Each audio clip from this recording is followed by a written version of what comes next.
রাতে 2টা বাজে সিঙ্গাপুরে রাস্তায় বের পড়লাম। 2টা বাজে না 3টা বাজে। ঘুম আসতেছিল না। আরো সিঙ্গাপুর ঘুরে দেখবার জন্য ভাই বোন সবাই চলে আসলাম রাস্তায়। একদম ফাঁকা রাস্তা। এখন আমরা শপিং মলে যাব কিছু খাওয়া দাওয়া করতে আর কিছু কেনাকাটা করতে। এখানে একটা ইন্ডিয়ান ফুড পাইছি রাতের 3টা বাজে। তো আমরা আর একটু সামনে যাব, কারণ এই খাবারটা বেশি ভালো মনে হচ্ছে না। আমরা আর একটু বাঙালি টাইপের খাবার খুঁজতেছি। এই যে আরেকটা ইন্ডিয়ান ফুড, ইন্ডিয়ান সব খাবারের, বাট এটার মধ্যে খাবার অ্যাভেলেবেল নাই। তাই আমরা আরেকটু সামনের দিকে যাচ্ছি। রাতের 3টা বাজে, সিঙ্গাপুর শহরে ঘুরতেছি। বোন, আমি, রাজু, কিন্তু কোনো প্রবলেম নাই। কেউ এসে ডিস্টার্বও করে না, কোনো চিন্তাই বা চুরির কোনো ভয় নাই। এরকম একটা সিকিউর লাইফ থাকলে আর কিছুই লাগে না। অনেক অনেক খুঁজতেছি খাবারের দোকান। রাতে 3টা বাজে আছে, ক্ষুধাও লাগছে অনেক, কিন্তু খাবারের দোকান পাই। কিছু দোকানে খাবার অ্যাভেলেবেল নাই, আবার কিছু দোকানে খাবারের মান ভালো না, বা খাবার লুক লাইক বাঙালি ফুডের মতো না। মানে এগুলা খাওয়ার চেয়ে না খাওয়া ভালো। তাই আমরা আরেকটু খুঁজতেছি, আরেকটু সার্চ করে দেখি। আর রাতের 3টা বাজে, তারপরে এই শহর মনে হয় ঘুমায় না এখনো। আর আমি রাস্তাতে হাঁটতেছি আর ভিডিও করতেছি। অবশেষে চলে আসলাম রাতে 3টা বাজে মোস্তফা সেন্টার। এই যে সে বিখ্যাত বাঙালিদের মোস্তফা সেন্টার। সিঙ্গাপুরের নাম যত না শুনেছি, তার চেয়ে বেশি মোস্তফা সেন্টারের নাম শুনছি আমি আমার আব্বুর কাছেও এবং সিঙ্গাপুর প্রবাসী বাঙালিদের কাছেও। এই সেই মোস্তফা সেন্টার যেটাকে সবাই মোস্তফা প্লাজা বলা ডাকে। আমরা এই ফার্স্ট আসার পর ধোকা খাইছি যে এখানে প্লাজা না, অ্যাকচুয়ালি এটা সেন্ট্রাল, বাট প্লাজা বলেই সবাই। এখানে মানি এক্সচেঞ্জ আছে। এখানে একটা মোস্তফা ক্যাফে পাওয়া গেছে, দেখি এখানে খাবার পাওয়া যায় কিনা। এখানে খাবারের দাম অনেক।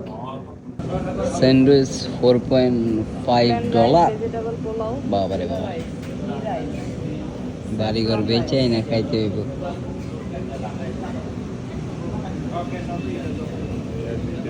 সেই মোস্তফা সেন্টারের ভিতরে চলে এসেছি। এখান থেকে বাংলাদেশি প্রবাসীরা তাদের লাগেজ ভর্তি করে। এখানে একটু কম দামে পাওয়া যায় হয়তোবা।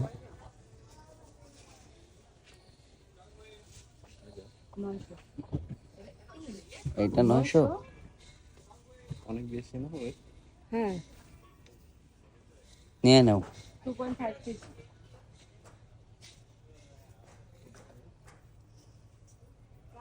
মোস্তফা সেন্টারের ভিতরে সবসময় প্রবাসী বাঙালিরা এইখান থেকেই শপিং করে এবং লাগেজ ভর্তি করে ফেলে। এইখানে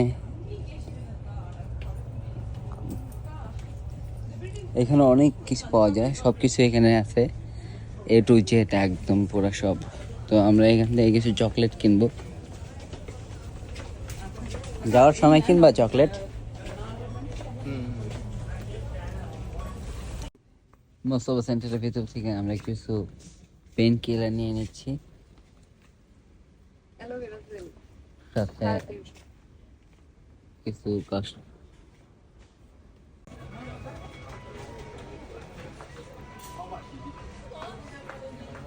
শ্যাম্পু নিয়ে আনি 3-4টা। 3-4টা। সমস্যা নাই, তুমি তো বাড়ি ঘর বেঁচে আনবাই। ওকে, নিয়ে নাও। আমরা এখন চলে এসেছি এবিসি মাল্টি কুসাইন রেস্টুরেন্ট। এটা নাকি বাঙালিদের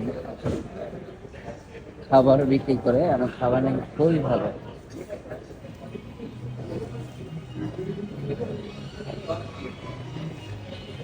ভাইয়া বাড়ি একটা চলে টাকা দিতে হবে। কত? আমার করোনা বাজিয়ে যাবো। করলা ভাজির দাম কত? 600। ওরে আল্লাহ। গাইস, আমার আম্মুর করলা ভাজি এই জায়গায় 600 টাকা দাম। তাহলে বাড়ি মেখে খাইছে। এক বাংলাদেশি প্রবাসী ভাইয়ের পরামর্শে আমরা এই হোটেলটা ঢুকছি। এখানে খুবই ভালো খাবার পাওয়া যায়, বাংলাদেশি প্রবাসী ভাই বললো। তো আমরা এখানে বিরিয়ানি অর্ডার দিয়েছি প্রায় $9। তো দেখবো বিরিয়ানিটা কেমন হয়, তারপরে আপনাদেরকে দেখাবো। No problem. আর এটা হালাল। এইটা আমি অর্ডার করছি, এখন এটা খাবো। এই অর্ডার নিচ্ছিল হ্যাঁ। ব্রাদার। খাওয়া দাওয়া শেষ, এখন বিল দিতে যাচ্ছে।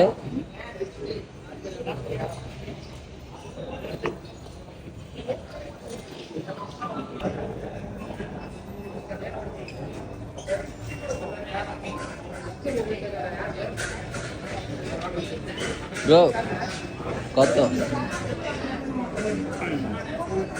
আপনারটা 1000। তো এখন প্রায় 3:30টার মতন বাজে, আমাদের খাওয়া শেষ। এই জায়গা থেকে আমরা খেয়েছি। তো মজা না, বেশি মজা না। কালকে একটা বাঙালি হোটেল আছে, ওইটাই খাবো আশা করি। বেশি মজা না, তাও তো 1 প্লেট খাওয়া দিলে। মানে মজা না বলতে বুঝাইতে চাইছি যে বাংলাদেশি খাবারের মতো মজা না, কিন্তু বেকারি খাবারের চেয়ে মজা আছে। প্রায় 24 ঘন্টা যাবত বেকারি খাবার খাইতেছি, এই কারণে খুব খারাপ অবস্থা। যাই হোক, ট্যুরে আসলে একটু এরকম অ্যাডজাস্ট করে নিতেই হয়। জায়গাটায় ক্লিক করার পর তো এই জায়গা ওপেন হয়ে যায়, তারপর আমরা যাচ্ছি। আর মাত্র 11 সেকেন্ড আছে, এই জায়গা আবার লাল হয়ে যাবে, তারপরে আর কেউ যেতে পারবে না। আবার গ্রিন হলে আবার সবাই আসবে, এইভাবেই চলে। আবার আমরা ওই পাশে যাব, তো এইখানে একটা ক্লিক করতে হয়।